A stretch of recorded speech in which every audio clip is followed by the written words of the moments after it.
29 minutes later, it finally decides to work. Isn't it wonderful? Great start to our Monday. Oh, I blame you. I blame you.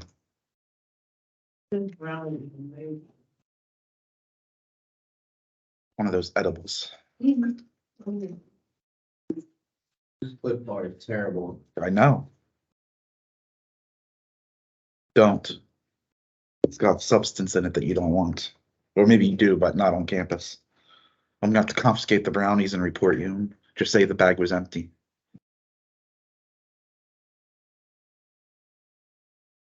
We did zeros of polynomials, right? And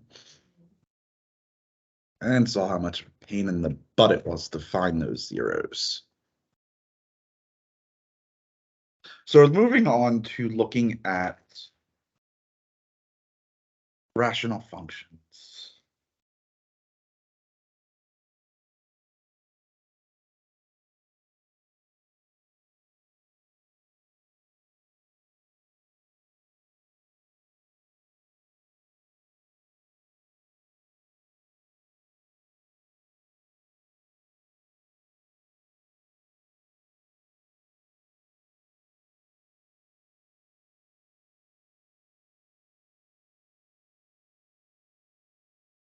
The spell.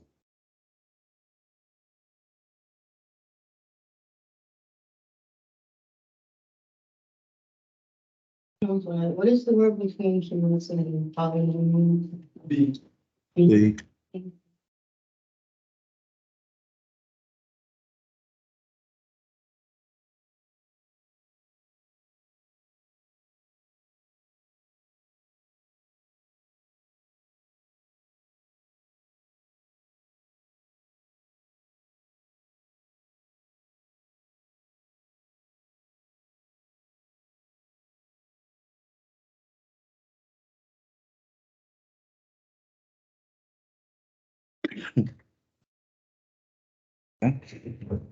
So rational functions are functions of the form polynomial over polynomial.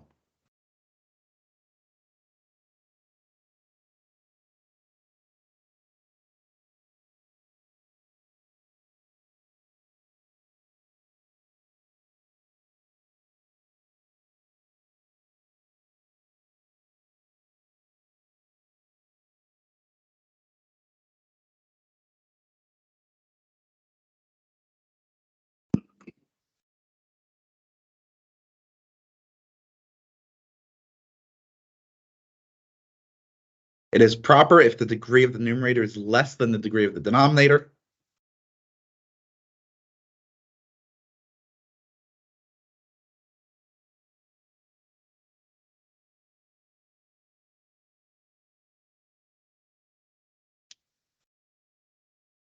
Otherwise, it's said to be improper.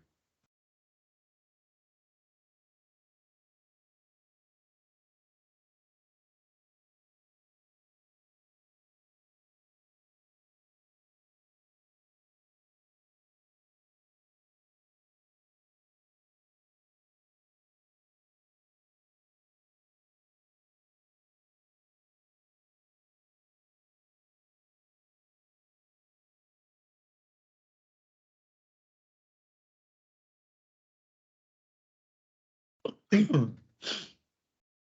are some important properties. I don't want to say, I guess they are properties of rational functions. So rational functions have what's known as asymptotes. Asymptotes. Asymptotes. Asymptotes. ASYMPTOTES.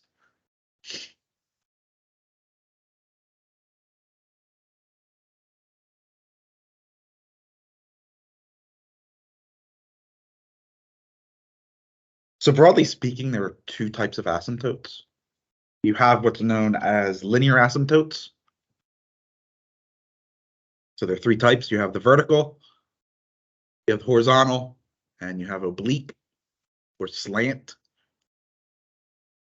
Then you also have a large category known as curvilinear asymptotes.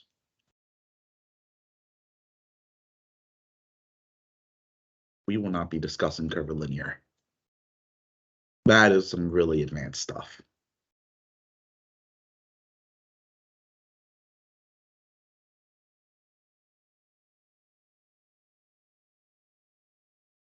You might talk about if you take a college geometry course. Maybe. I didn't take it, so I don't know. I can tell you I've never studied them.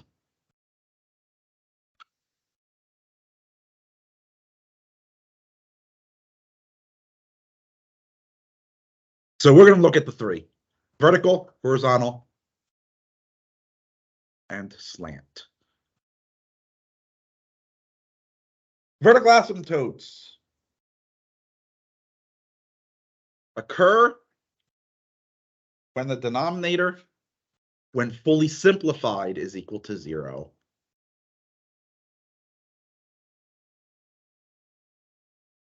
Vertical is when the denominator is 0, when fully simplified.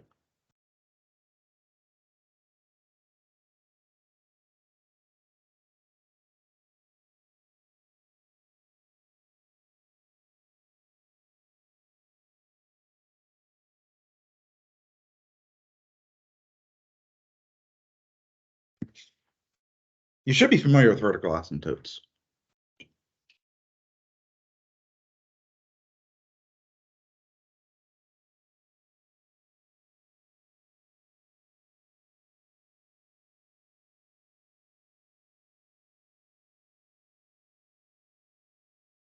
The graph of 1 over x.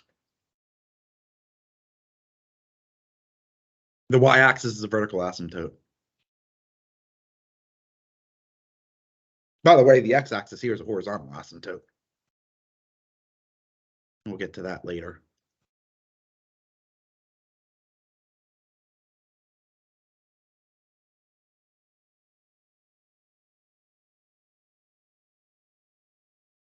Now keep in mind that that is not a formal definition of a vertical asymptote.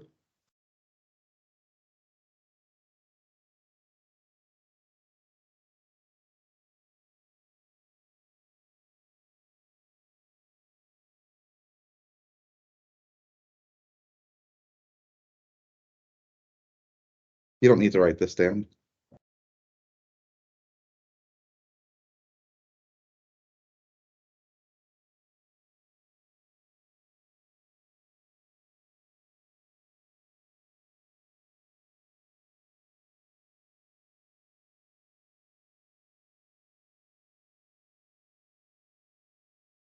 That's the formal definition. Has to do with limits, which is of course Calc 1. But we can use the idea of what we learned in end behavior to kind of somewhat understand this. Right? Function approaches, well, the function, function either increases without bound in the positive or negative direction out of vertical asymptote.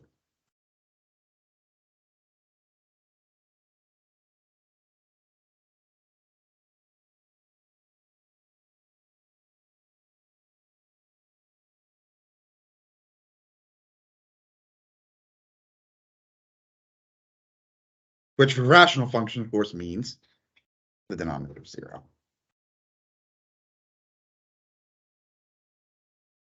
So determine vertical asymptotes of the rational functions given. Oh, this is going to be fun. First thing you want to do is fully simplify.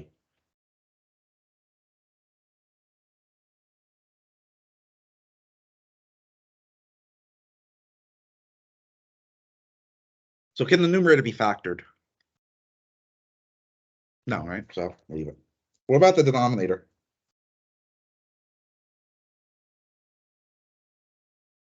So what is a factor to?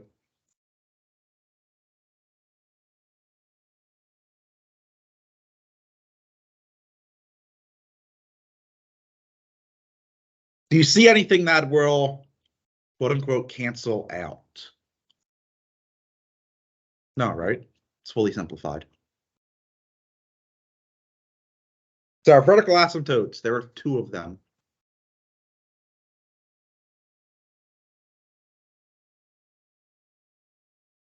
X equals -2 and x equals +2. Just when the denominator is equal to 0. Notice the form in which I wrote it. Asymptotes are lines. So it needs to be written as a line. So x equals -2 and x equals 2. You can't just write -2 and 2.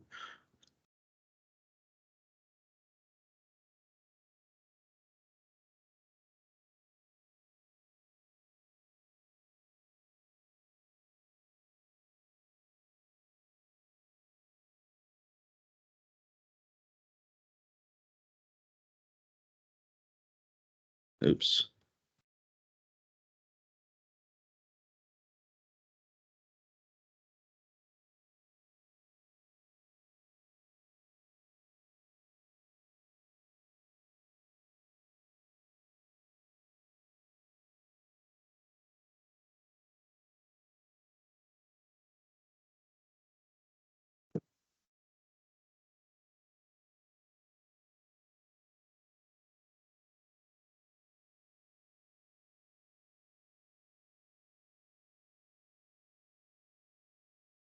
Can this be simplified?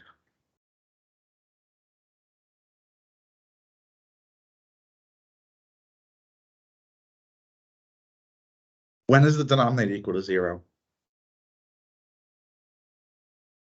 X is positive or -2. Is it? Oh, shit. No, and it's never. Oops. Careful. In the real plane, never.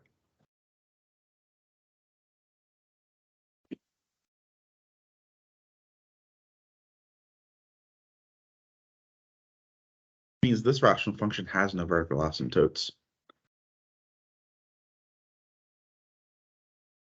No, because the denominator is never 0.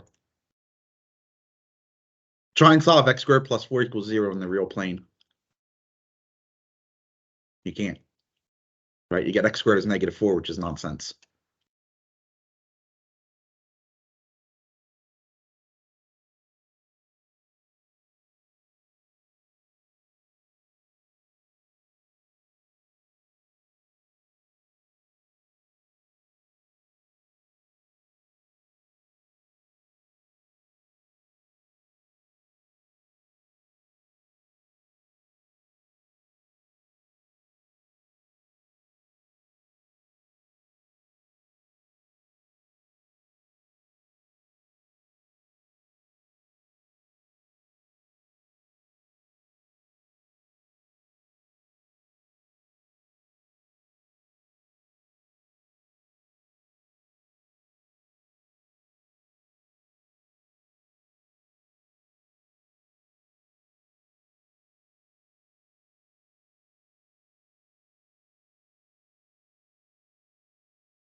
Right?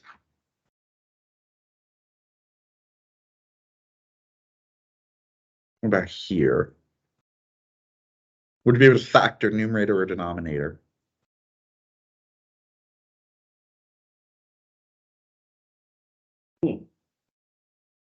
Kind of. Can you simplify it?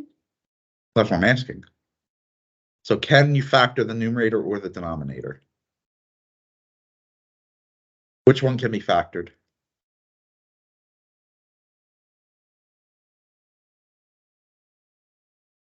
How's the denominator factor?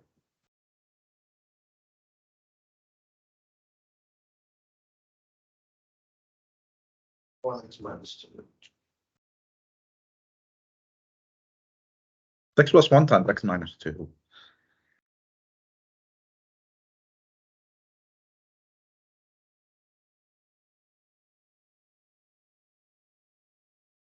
How'd you get it? Yeah. Since you're the one who gave it to me.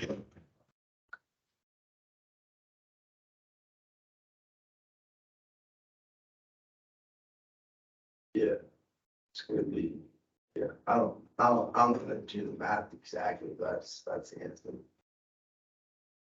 If you go through the whole math equation, you know what I'm saying? That is the math equation, though. Yeah. But how do you do it? But just factor the trinomial with the two empty sets of parentheses and X is in front, not much trial and error on this one. We're really crappy at explaining the method, or we forget what the Yeah. method is. Reverse Well, form, just because you take the bottom. First for- that's what I call it. I don't think that's a very fancy or formal term, but Into the parentheses. Leading term is what? Or leading coefficient is what? One, right? Factors of one. Yeah. So you have X and X. Now what you're looking for, Factors of two. that yield a -1. when subtracted, give one. 2 minus 1. So you're gonna have 1, you're gonna have 2.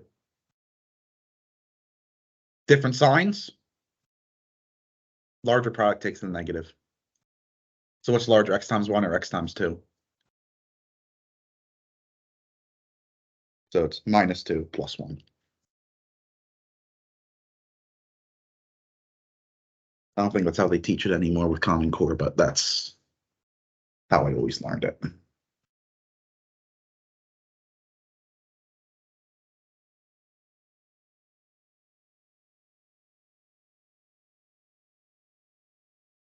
Nothing can cancel.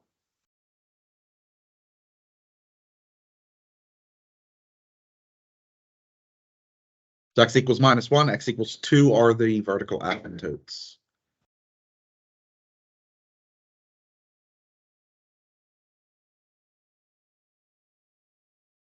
Signs change as well, What do you mean signs change? because It changes because we have to set the denominators equal to 0. When you equal X plus 1 equal 0, you have to keep the X by itself, so it becomes X minus 1, and X positive 2. Right? Remember, you're setting the denominator to 0, solving for when it's 0.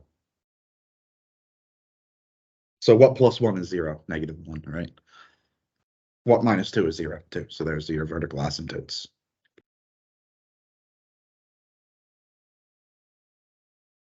Can we factor the numerator or the denominator?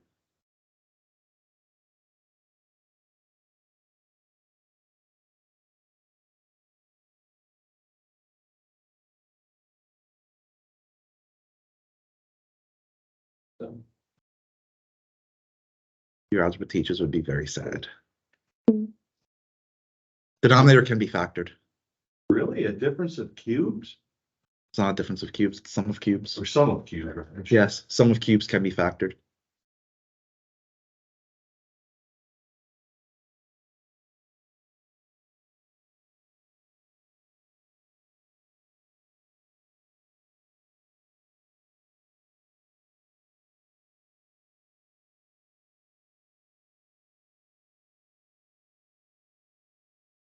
stupid, but it can be that.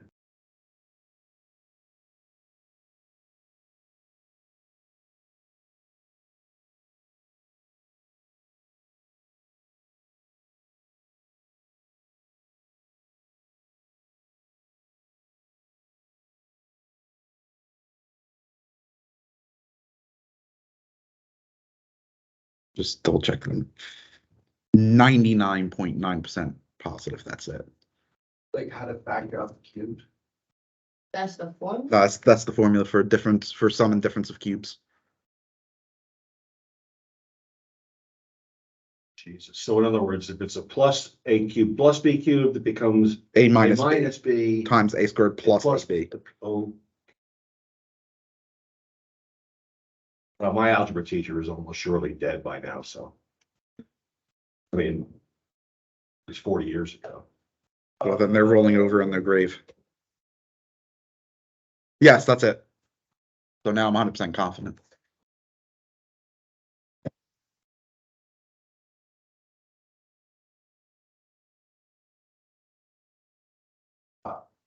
X plus 2. Or X minus 2.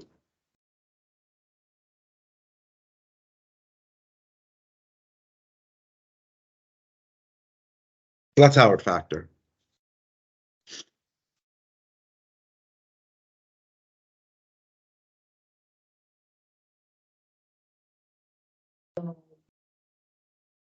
I see like how that got done. Oh, wait. Maybe, I think I actually reversed the signs now that I think about it. I did reverse the signs. Should be plus minus here, minus plus there.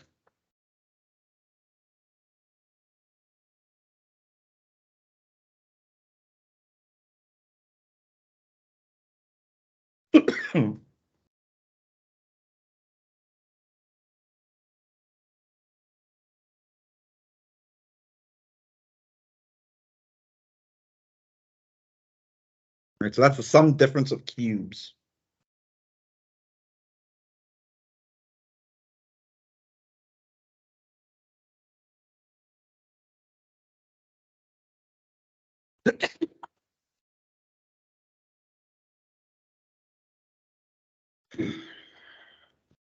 Yeah, and I'm on allergy medicine.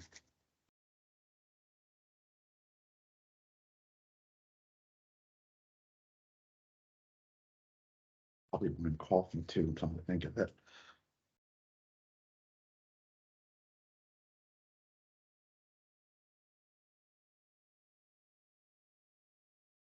Okay, obviously nothing can cancel.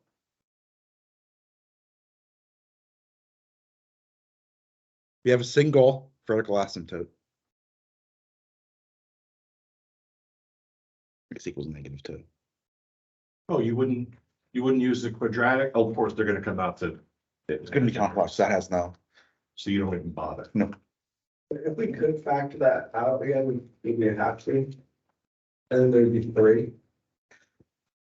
Well, then it wouldn't be a sum of cubes. But yes. Right, so that's what's known as irreducible quadratic. It cannot be factored in the real plane. Not in the real plane, it can't be factored. In the complex plane, of course, it can be factored. But in the real plane, it can't be.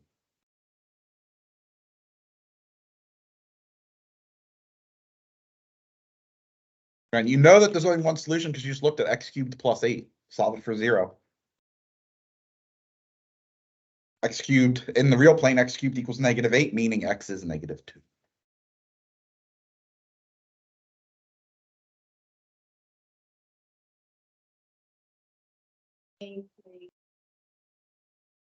Minus three.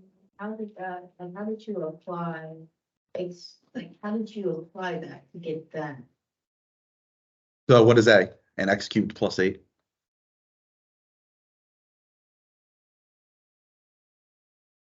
So what's the cube root of x? Or what's the cube root of x cubed?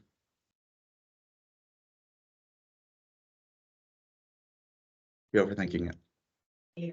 What cubed gives you x cubed?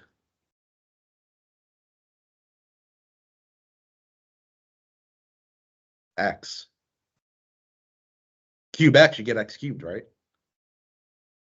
So a is x. What's the cube root of 8? So what cubed gives you 8?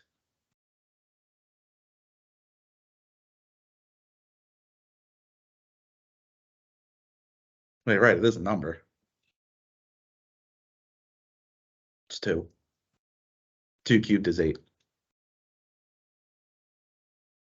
So b is 2. Now just plug it into that formula.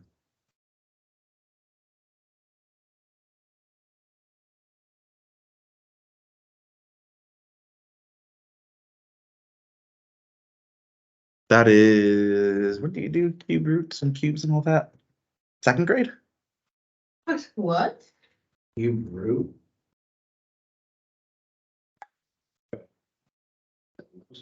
Like, you're still in the womb when you learn all this stuff, right? I don't know Maybe where I your was.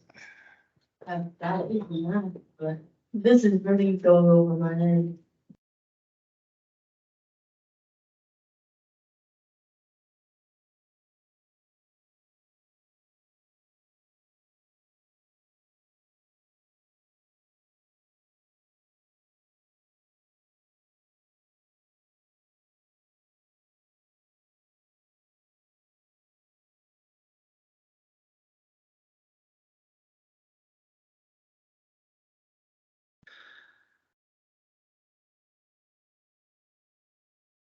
Can we factor numerator or denominator? Yes. So, yes.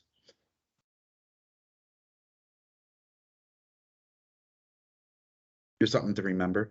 In mathematics, or is an inclusive or. So if I say A or B, it means A or B or both.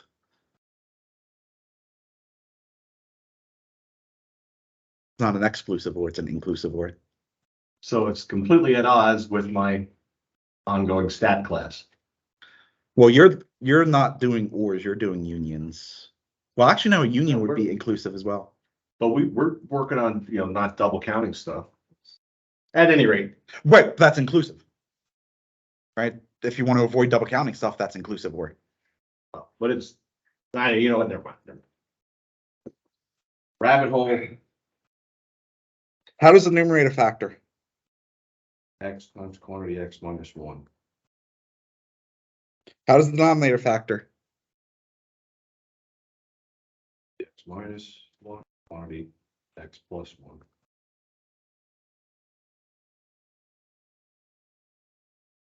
Can this be simplified? So how would you write it? X over x plus 1.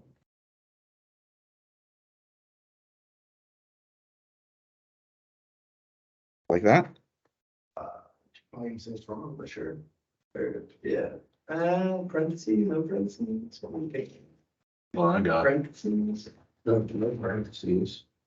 Except something's telling me that just because you can factor them doesn't mean you should cancel. This is probably what you were taught in algebra. We were taught not to probably just cancel out the two parentheses, but This is technically not correct.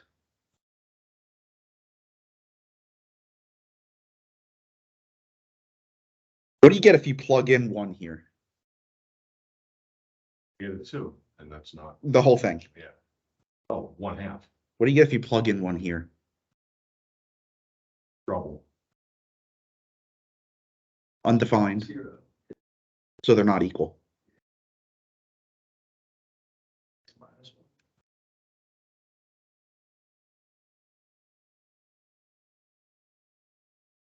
They're equal everywhere except that 1. Oh, so we find out that they're just equal everywhere except for. So you have to write for x not equal to 1. Still be right, but it wouldn't be completely right. 'Cause you Right. have to put that. So what this is saying, and this is important when you study limits in Calc 1, is that these two functions agree everywhere except that 1. So these two functions, the graphs would be identical everywhere except that 1. At 1, you'd actually have a hole. And if you graph the 2, you'll see that.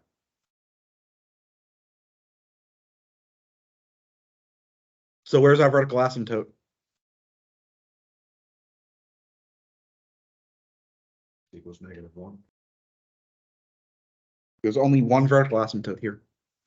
X equals -1.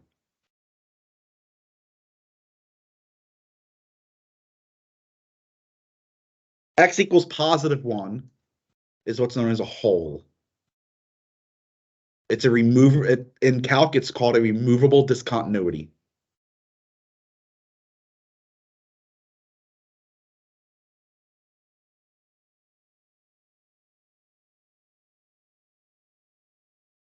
So that's what I mean. You have to fully simplify your rational function first and then find out where the denominator is equal to 0. That's your vertical asymptotes. Now, bear in mind that most graphing utilities, even Mathematica, which is an extremely powerful computer algebra system, if you were to go and plot that, would not plot the hole at 1. It would plot it as a straight line. Even though technically there's a hole there.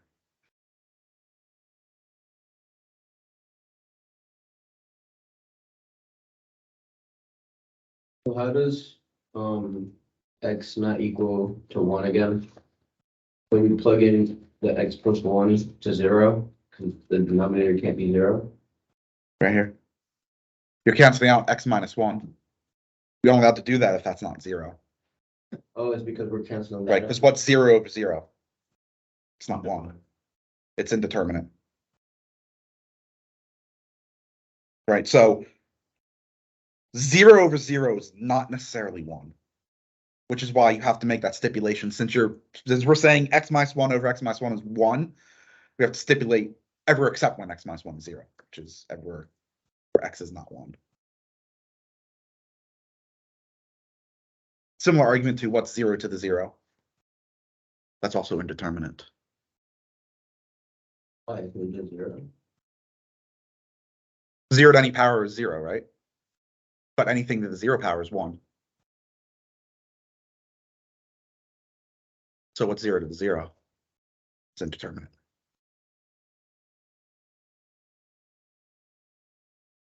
Again, that'll make a lot more sense in calculus, the idea of indeterminate forms, because that is important also when you study limits.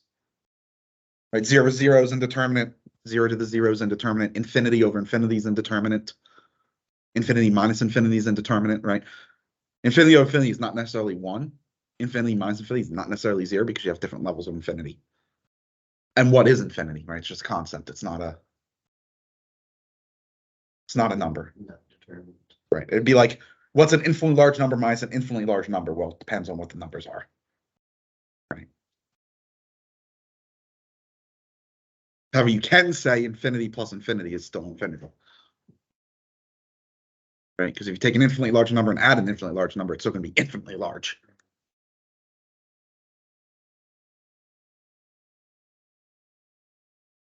If I remember correctly, the idea of infinity is actually new. We didn't even really consider infinity until the 1900s. We just ignored infinity.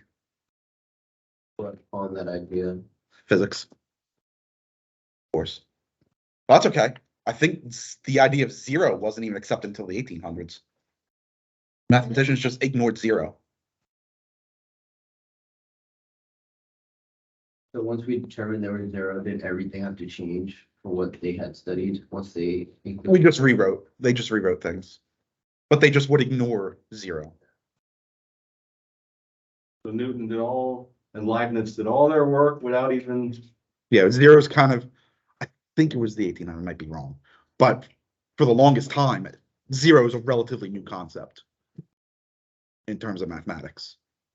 They just would not use 0 because they thought of 0 as the lack of substance. So they just ignored it. And then came the negatives.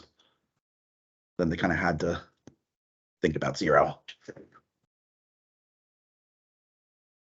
really weird. A lot of the stuff you take for granted is relatively new.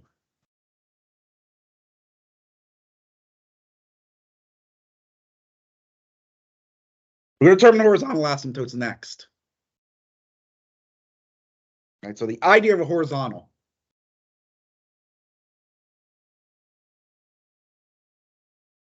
So you can think of horizontal asymptote as end behavior of a rational function. How does the rational function behave on the ends? Right, so as x increases with that bound in the negative direction, as x increases with that bound in the positive direction, how is that function behaving? Right, so formal definition would be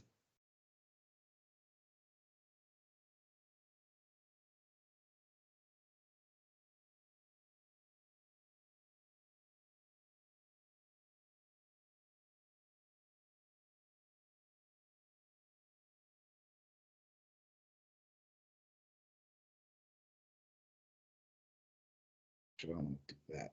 I'm going to do this.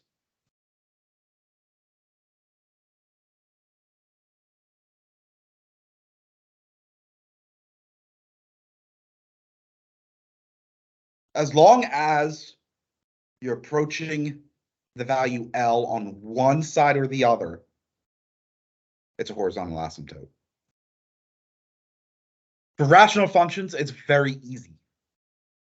The analysis is very straightforward.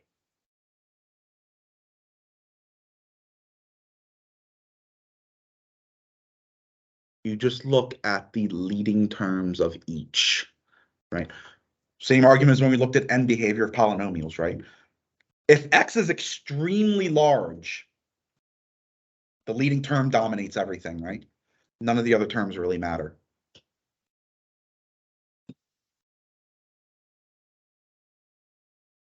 So what I can say here is I can go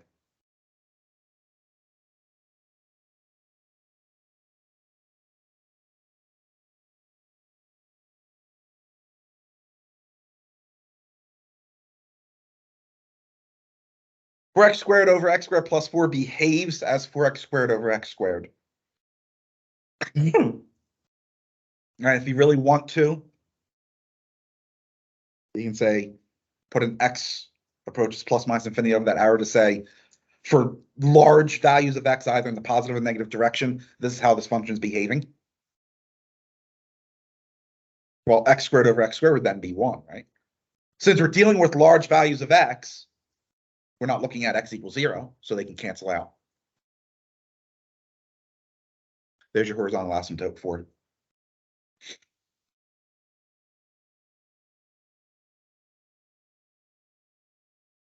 So horizontal asymptote y equals 4.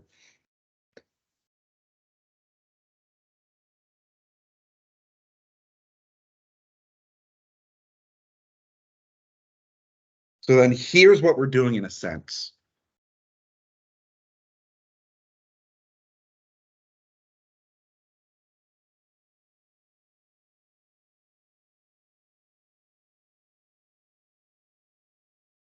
Consider the rational function f of x equals p of x over q of x.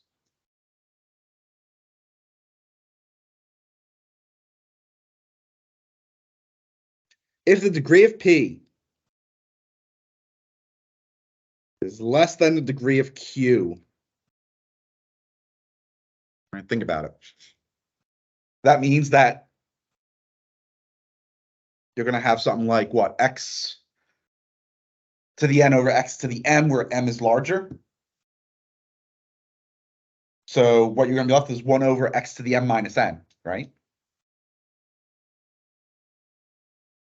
What happens if you take 1 and divide it by a number that gets larger? So 1 over 10, 1 over 100, 1 over 1,000, 1 over 10,000. What's happening? You're approaching 0.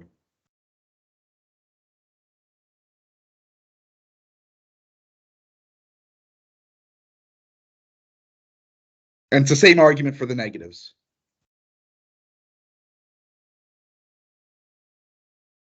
So in this case, your horizontal asymptote is y equals 0.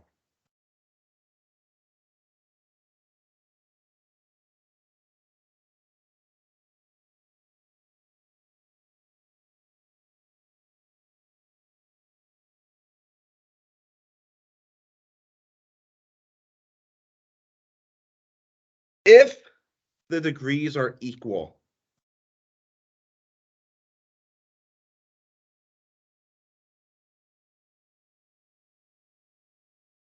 isn't the horizontal asymptote from here just the ratio of the leading coefficients?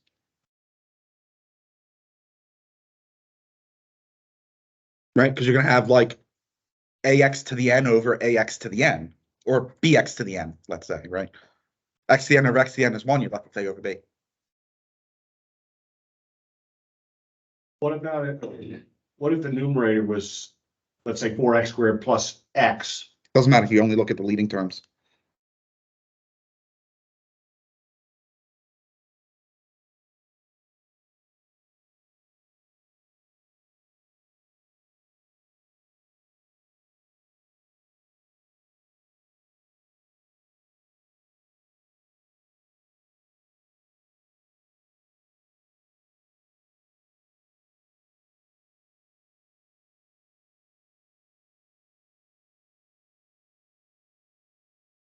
And that's the same reason why when we looked at n behavior polynomials, we only looked at that leading term, right?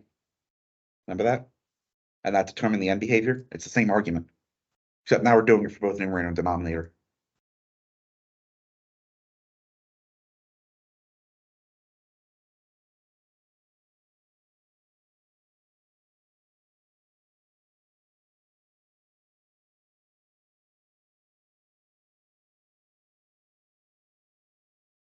if the degree of P is larger than the degree of Q.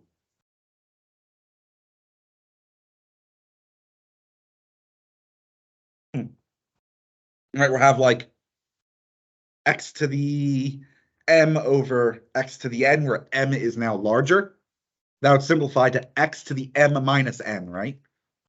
M minus n being positive. Well, what happens as x now gets larger?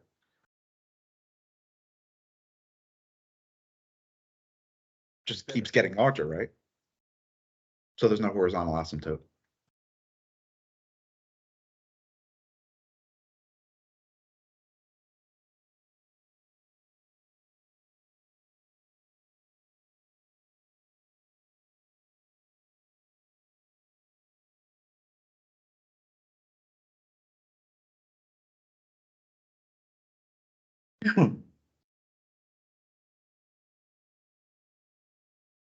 Right, so for rational functions, it makes finding horizontal asymptotes very simple.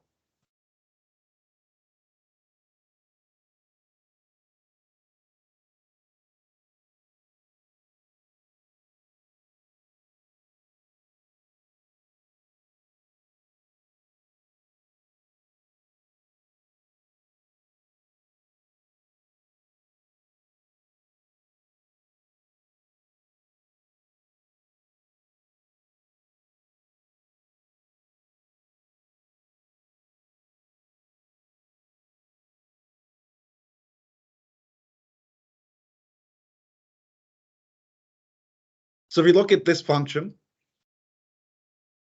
it's going to behave as x squared over x. Of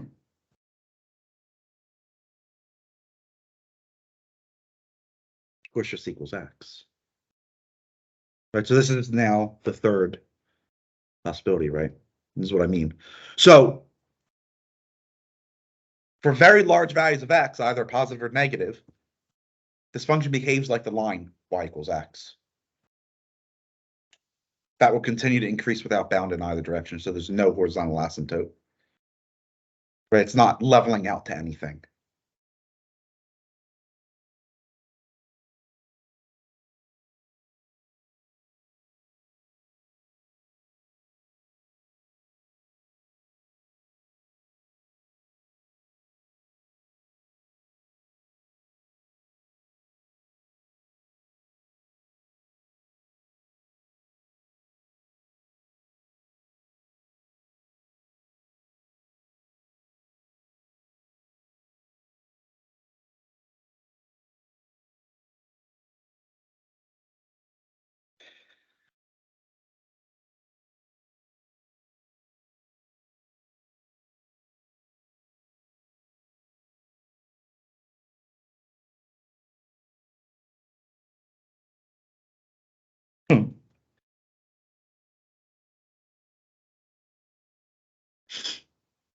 So 2x over x squared minus 4 is going to behave as 2x over x squared.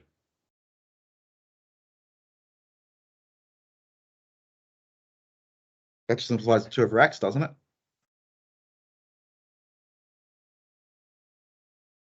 Again, what happens to 2 over x is x gets very, very large.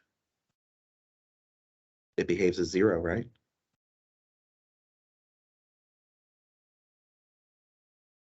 The horizontal asymptote to y equals 0.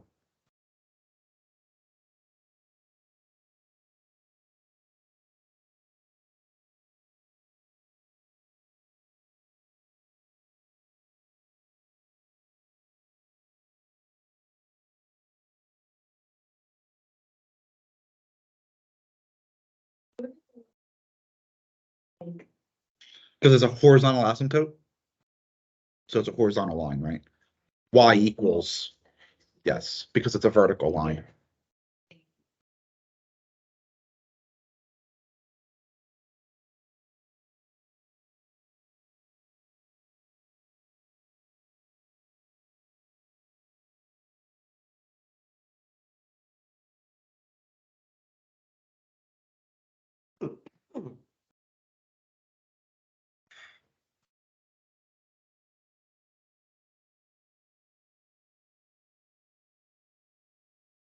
Here, I'm not gonna write anything else out.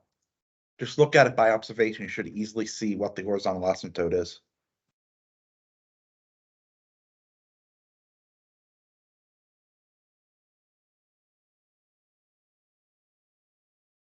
Case 3.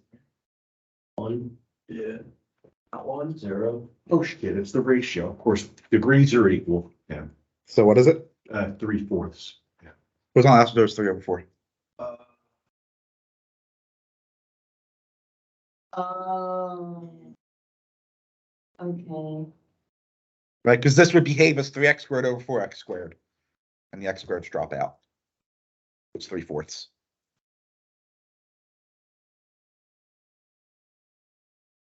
So intricate. You think this is intricate? Just wait till you actually study this in calculus. And you can actually see why this makes sense.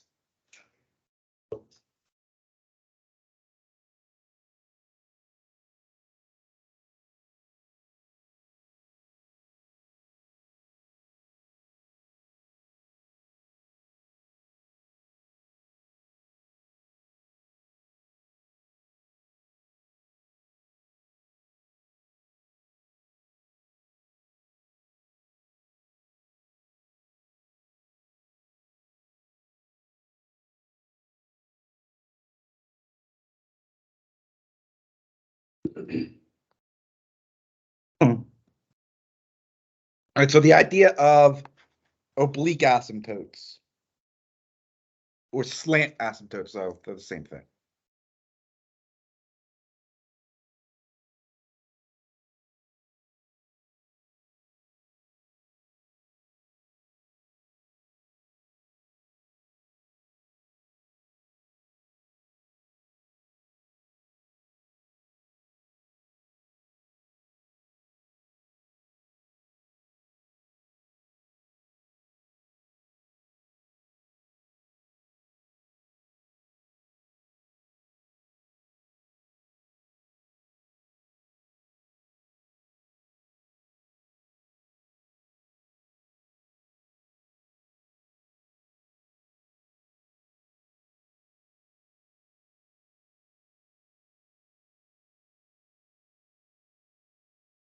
If the degree of your numerator is 1 more than the degree of your denominator, you don't have a horizontal asymptote, you have a slant asymptote.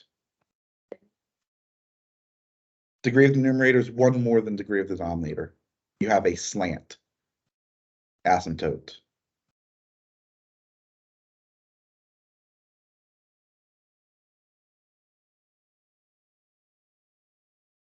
To determine the slant asymptote, you need to find the quotient. Your slant asymptote is the quotient.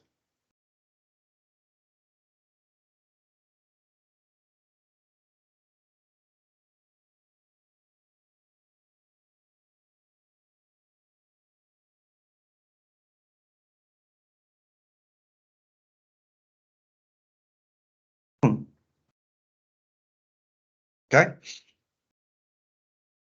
Is the degree of the numerator 1 more than the degree of the denominator? It is. We have a slant asymptote.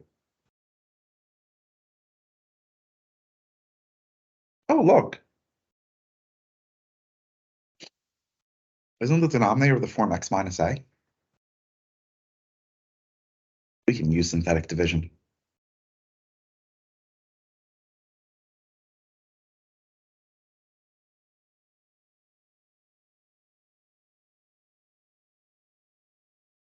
Coefficient would be what? 1, 0, 0.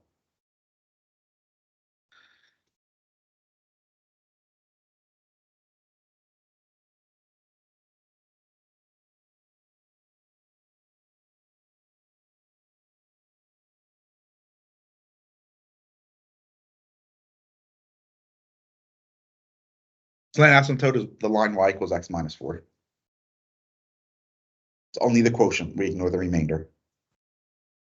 Right, because that remainder bit, right, would be 16 over x plus 4. Well, as x gets really large, x plus 4 goes to, or 16 over x plus 4 go to 0 anyway. Right, so it's just the line x minus 4.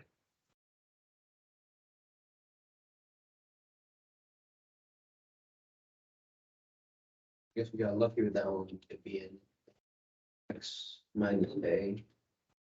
Formats. Otherwise, you have to do polynomial. Long division, right? Okay, wait, I'm sorry. So you did this synthetic division, but it was really just, You just look for the quotient. That's all you want for the slant.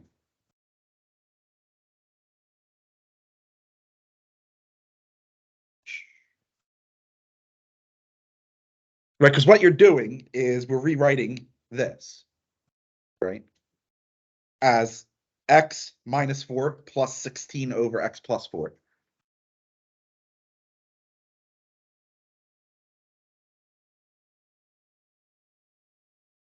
Right, that's what synthetic division tells us.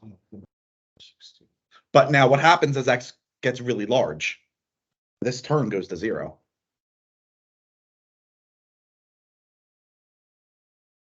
Right, because it's 16 over a larger and larger number, which goes to 0.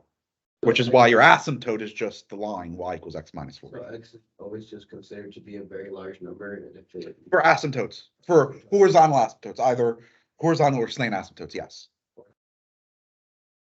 Like again, because that's end behavior. What is the function doing long term?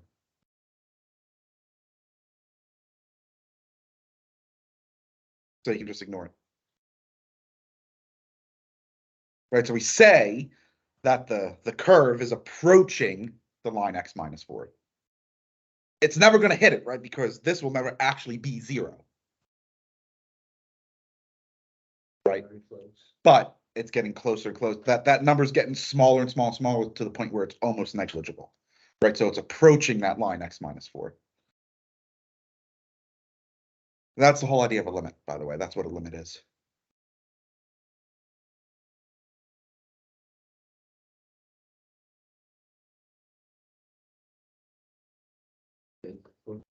To 0. It turns. No, it's just what does the function do as x approaches a certain value? Don't care what it does at that value. Just how is it behaving around that value? Right, so in this case, the function's approaching 3/4. Right, so as we let x get very large, the function is getting closer to 3/4. Right, and actually in this case, here, as x approaches 1, the limit is a half. Right, because even though at 1 it's undefined, what value is f approaching? How's it behaving? Well, it's behaving like 1/2, right around -1, or right around 1. So that limit is a half, even though the function itself is undefined. Right, so that's what I mean by for limits, you don't care what's going on right at the value. It's how's it behaving around that value. Right, and that's why we can speak like this, even though infinity is a concept. Like, how's the function behaving as x gets very large? Right, it's behaving as x minus 4. We're not saying the function is x minus 4. It behaves like x minus 4.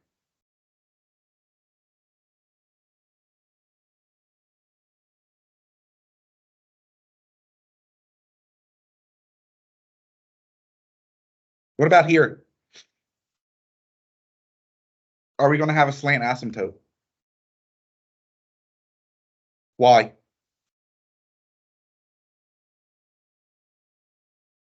The degree of the numerator is actually 2 larger.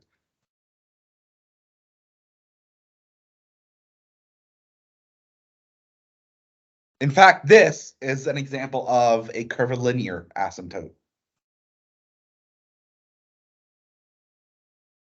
And it does have an asymptote. It's just curvilinear, and that's just hideous. So let's not talk about it. It's going to be some kind of parabolic asymptote.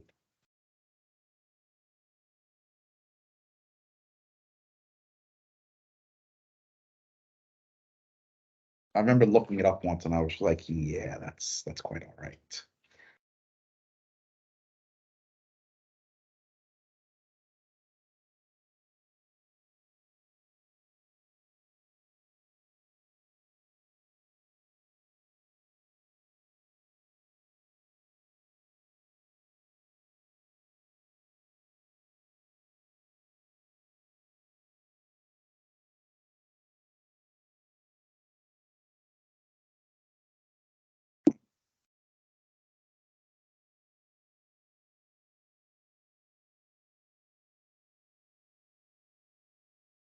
Are we gonna have a slant asymptote here? Sadly, yes. Yes, we are. Why do you say sadly? Now we have to do synthetic divisioning. I know, it's getting easier. Or maybe I'm just. Well, you have to be clever if you're gonna do synthetic. Oh, God, yeah, you gotta. Grab the two. You have to win the whole thing by, yeah. You have to multiply your quotient by half. What would the A be in that case?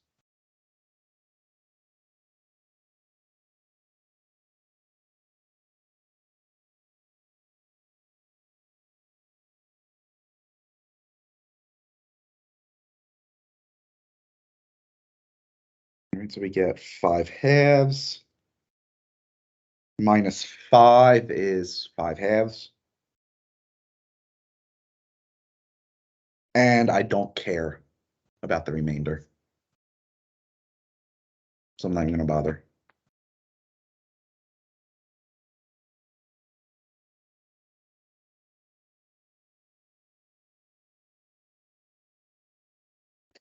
There's your slant asymptote.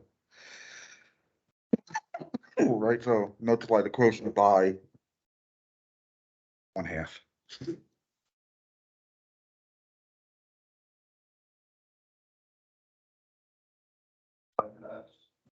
Oh, it should be negative.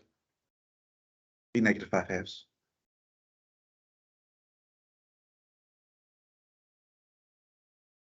Third, 5/2 minus 5. I guess. How did the two get under the five? Huh? Like, how did we determine to put the, like, make five, the five, I got a 2. factor out the two that's in front, the two X? So you just factor out that 2 from everything and you're left with x minus 5/2. So that's how you get 5/2 there. 5/2 is 2.5, isn't it? What's 5 minus 2.5? 2.5. Or just go 5 is 10 over 2, right? Then you get 10 minus 5 is 5.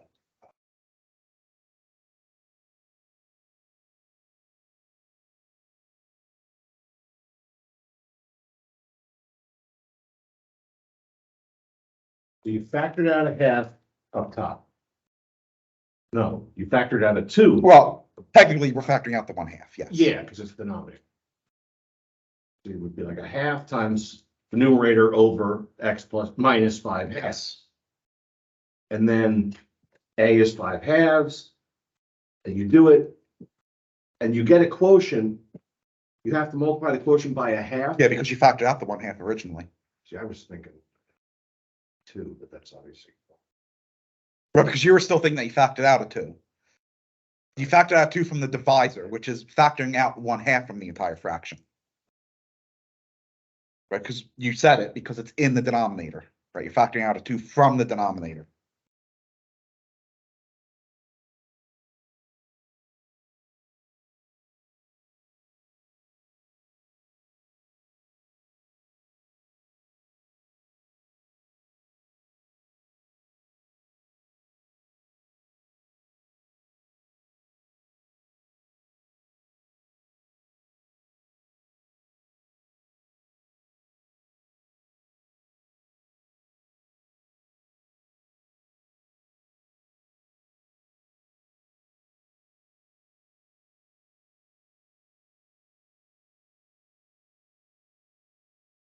Do we have a slant asymptote?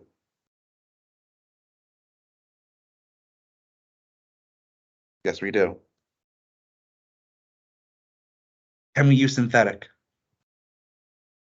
No, we cannot.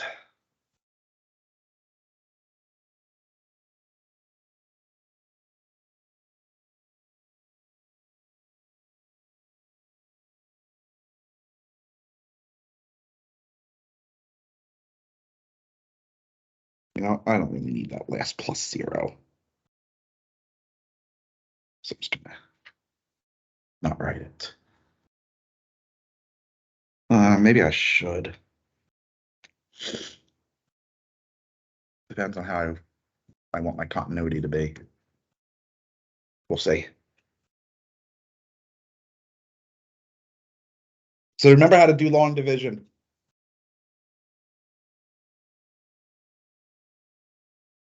Why?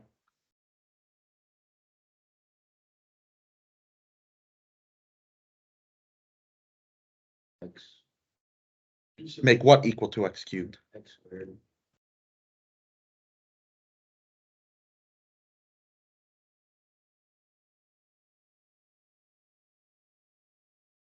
What do you do? You know, right? What do we do now? Now we subtract, and the plus signs become negatives. Then the first term cancel out. Now what? Then again, but this time just -4. Right, so this, how do you prefer to do it, like that or that? That's why I'm like, I don't know if I want to write the +0 or not. This Doesn't matter. Yeah. You can stop here. Because we don't care about the remainder. We just care about the quotient.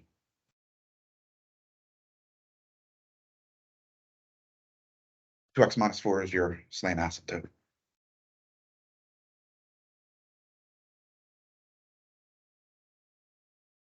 But again, because that remainder term is just going to go to 0 for large values of x.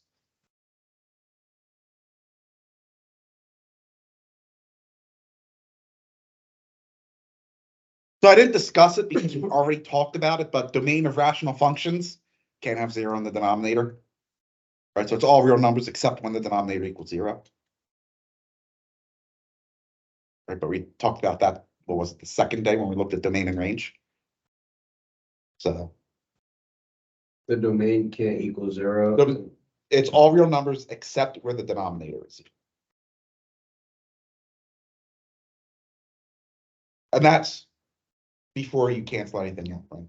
So just set the denominator originally equal to 0 and solve them. That's not in your domain. Right, because again, you can't divide by 0. Finding intercepts, again, also simple, right? To find the y-intercept, just set x equal to 0. Then whatever you get, that's your y-intercept. X-intercept, you set the function equal to 0 and solve for x. Well, that is akin to just setting the numerator equal to 0 and solving for x. And then you're at a polynomial equal to 0, which we already looked at how to find that. And that's how you find the x-intercepts. Then you use all this information to sketch the graph. If you had to. Right? Use the vertical asymptotes / holes, horizontal asymptote or slant asymptote, the intercepts, and domain. Well, domain is vertical asymptotes, basically. I'm not a huge fan of graph sketching, so may not have to worry about that. That's what technology is for. Questions on asymptotes of rational functions?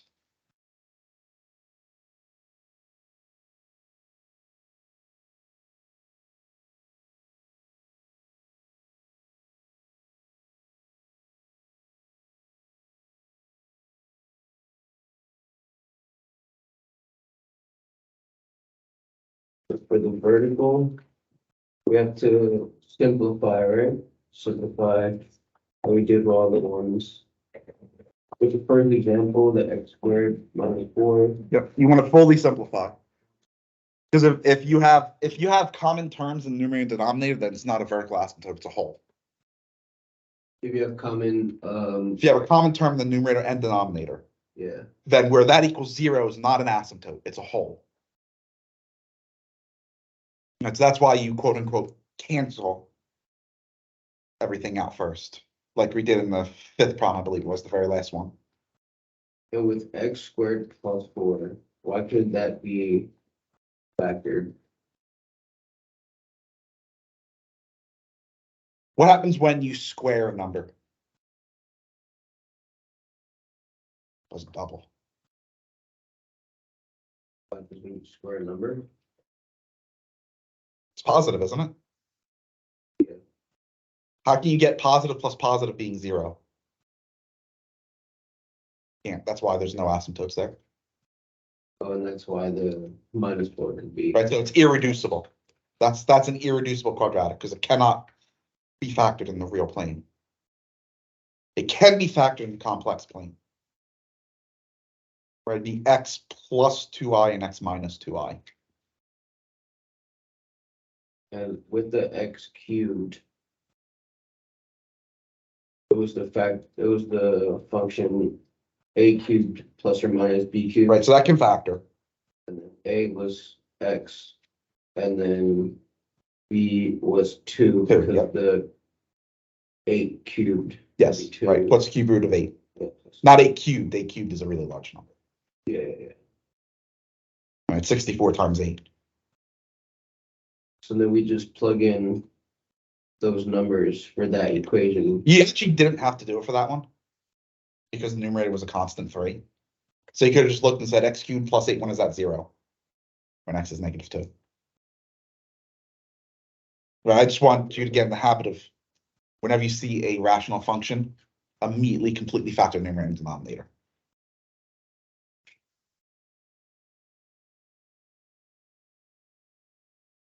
Because a lot of the problems are just going to make life so much easier if you completely factor. And then for the last vertical one, when there's common terms at the top, the numerator and the denominator, those cancel out, but they can't. Right, they don't cancel. They don't cancel, but they Right. get, As long as it doesn't equal 0, they can cancel, right? Because 0 over 0 is not 1, so that doesn't cancel. So that's why we wrote down 4x not equal to 1, right? But yes, that's why I do air quotes, just cancel like terms, and then set the denominator equal to 0, and those will be your vertical asymptotes. Right, so that one had only one vertical asymptote, -1, right? X equals -1.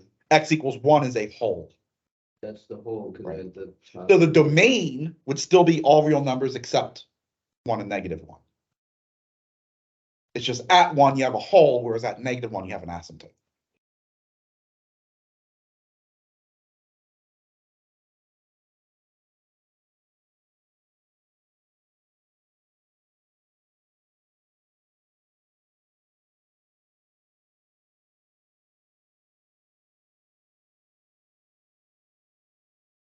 For the horizontal, we're looking for the end behaviors, so we're looking for the first terms, right? That's how we determine how they Look act. at you look at the leading terms. Mhm. So really what you're doing for rationals is you look at the leading code, look at the degrees. You have 3 possibilities. If numerator is less than denominator, your horizontal asymptote is 0.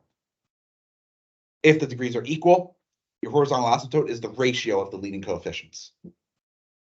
If the denominator's degree is larger, you do not have a horizontal. But if the degree of the denominator is, if the numerator is larger than the denominator, you don't have a horizontal. But if the numerator is larger by 1, you have a slant, which is what we just did. If it's more than 1, then just ignore it. There's not a slant or a horizontal. The degree, right? Yes, degree. Rationals are easy to find the horizontal and slants. When we start dealing with other functions, it's not as nice, let's say.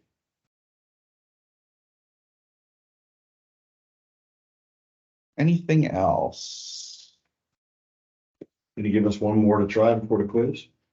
I'm kind of out of time.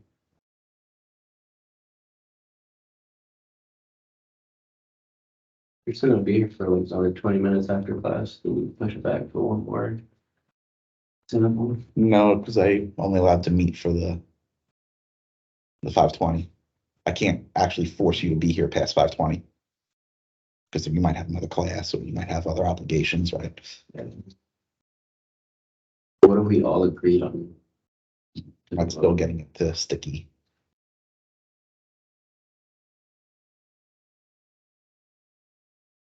So some good news and some bad news. Sadly, because of that technological hiccup that took a friggin' half an hour at the start of class, I'm just pissed off about that. Can't look at variation today. I was gonna also look at variation.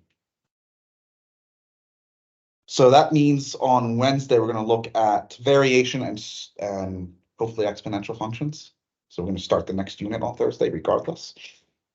Wednesday. You mean like inverse variation? So direct variation, inverse variation, yeah. That's the next unit. No, that's the last topic of The this. last topic of this. Then exponential functions, logarithm functions, the next unit. So on Wednesday, we're gonna do two things. We're gonna do variation and then we'll do exponential and logarithmic. There was no quiz on variation anyway, because it's quick, it's simple. I was gonna give you a quiz on rational functions. So your quiz on Wednesday will just be on exponential functions, which is fine. That means that your test won't be available until Wednesday. And so you don't get your test today. Get it Wednesday, Wednesday? Yeah. Next Wednesday. this Wednesday. Next Wednesday. And I'll discuss when it's due, when I assign it. So is school all the way off next week? Is this school on big? Yeah, that's sad news, right? Wednesday is the last meeting before spring break. Yes, we'll have to turn our test, actually, break. So at this. No, you don't know that. We got spring break next week. Well, I just took a guess. You don't know that. Maybe I'll be generous and I will make it due the Wednesday after spring break,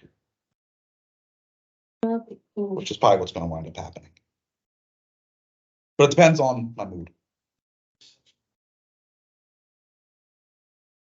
Except for someone wearing an Atlanta Braves hat Oh, when I'm oh. I'm Phillies fan. How bad? it better be Alabama and not, Promise. Atlanta Braves. Because if it's not, because if it is the Atlanta Braves, I hate the Braves. you're gonna have to turn in your test Thursday.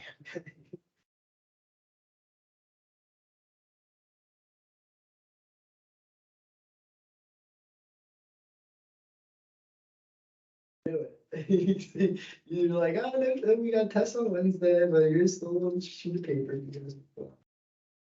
Very easy I quiz. knew it. I knew it. Very good. This is a very easy quiz. I mean, the last one was too, if you would have If we read the question and done what the question was asking.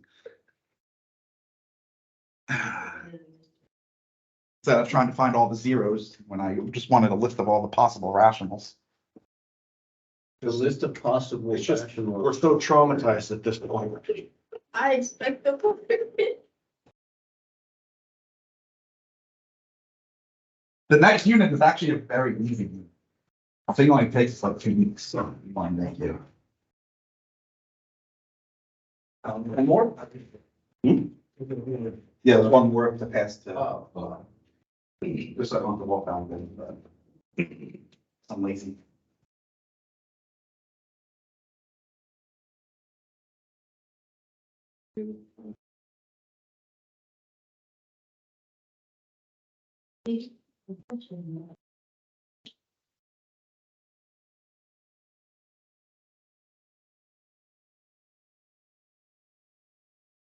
Very easy quiz.